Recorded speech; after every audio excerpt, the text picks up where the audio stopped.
Jack ने अपनी team को इकट्ठा किया और कैद किए गए सभी ड्रैगनों को आजाद कर दिया। फिर हर इंसान ने एक एक ड्रैगन के साथ अपनी सीट चुन ली और जैक एक लड़की के साथ एक ही ड्रैगन पर बैठ गया ताकि साथ मिलकर बेहतर तरीके से लड़ सके। इधर कई पत्थरों को ड्रैगन के ठिकाने पर हमला किया गया। सरदार अपने वाइकिंग योद्धाओं के साथ आगे बढ़ा। उनका इरादा था कि अगर ड्रैगन बाहर निकले तो उन्हें अपनी बड़ी कुल्हाड़ियों से मार गिराया जाए। लगातार हमलों से पहाड़ में दरार पड़ने लगी। तभी एक आग का गोला गुफा के अंदर गया और साफ हो गया कि ड्रैगन वहीं छिपे हुए हैं। सरदार खुद आगे बढ़ा और सामने आए ड्रैगनों से लड़ने लगा, लेकिन हैरानी की बात यह थी कि ड्रैगन उनसे लड़ने के बजाय तेजी से गुफा से बाहर भाग रहे थे। उधर जहाज में कैद ड्रैगन बेचैन हो गया। उसे समझ आ गया कि अब ड्रैगनों का राजा बाहर आने वाला है। तभी सरदार को जैक की बात याद आई। क्या सच में यहाँ कोई बहुत बड़ा और खतरनाक ड्रैगन है? अचानक पूरा पहाड़ जोर जोर से हिलने लगा। अब सभी डर गए और एक दूसरे को भागने के लिए चिल्लाने लगे। तभी जमीन फट गई और एक विशालकाय ड्रैगन का पैर बाहर निकला। यह था ड्रैगनों का राजा रेड डेथ। उसका सिर्फ बाहर आना ही इतना खतरनाक था कि उसने कबीले की पूरी सुरक्षा दीवार को तोड़ दिया। उसकी ताकत इंसानों की समझ से बाहर थी। कुछ योद्धाओं ने फिर भी गुलेल से हमला किया, लेकिन उस पर कोई असर नहीं हुआ, जैसे उसे गुदगुदी भी न हुई हो। फिर उसने एक भयंकर दहाड़ लगाई जिससे पूरा पहाड़ कांप उठा। इंसान उसके सामने चींटियों जैसे लग रहे थे। वह उन्हें आसानी से कुचल रहा था। दरअसल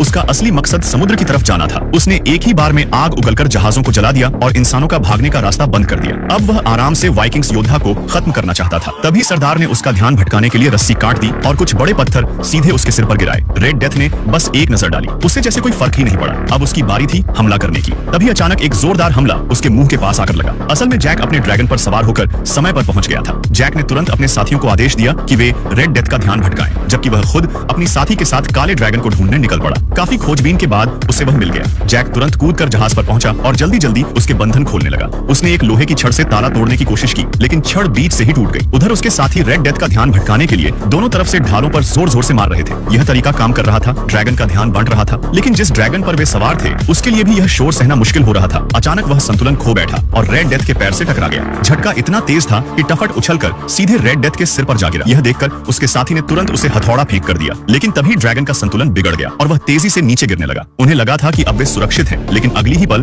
वे जोरदार तरीके से दबाव में आ गए। टफट ने मौका पाकर अपने हथौड़े से रेड डेथ की आंख पर वार किया। दर्द से तिलमिलाकर उसने टफट को झटक कर दूर फेंक दिया। खुशकिस्मती से उसका सिर इतना बड़ा था कि टफट फिलहाल बच गया। उधर रेड डेथ ने एक जोरदार कदम रखा और जैक के पास खड़े जहाज पर पैर रख दिया। झटके से जैक और काला ड्रैगन दोनों समुद्र में जा गिरे। पानी में भी जैक उसकी जंजीरें खोलने की कोशिश करता रहा, लेकिन उसकी ताकत कम पड़ रही थी। तभी अचानक किसी ने उसे खींच लिया। वह उसका पिता था, जिसने उसे ऊपर खींचकर किनारे पहुंचा दिया। फिर उसका पिता खुद पानी में गया और पूरी ताकत लगाकर जंजीरों को तोड़ दिया। हालांकि इस दौरान उसने काफी पानी निगल लिया। अब आजाद होते ही काला ड्रैगन तेजी से पानी से बाहर निकला और अपने साथ सरदार को भी ऊपर खींच लाया।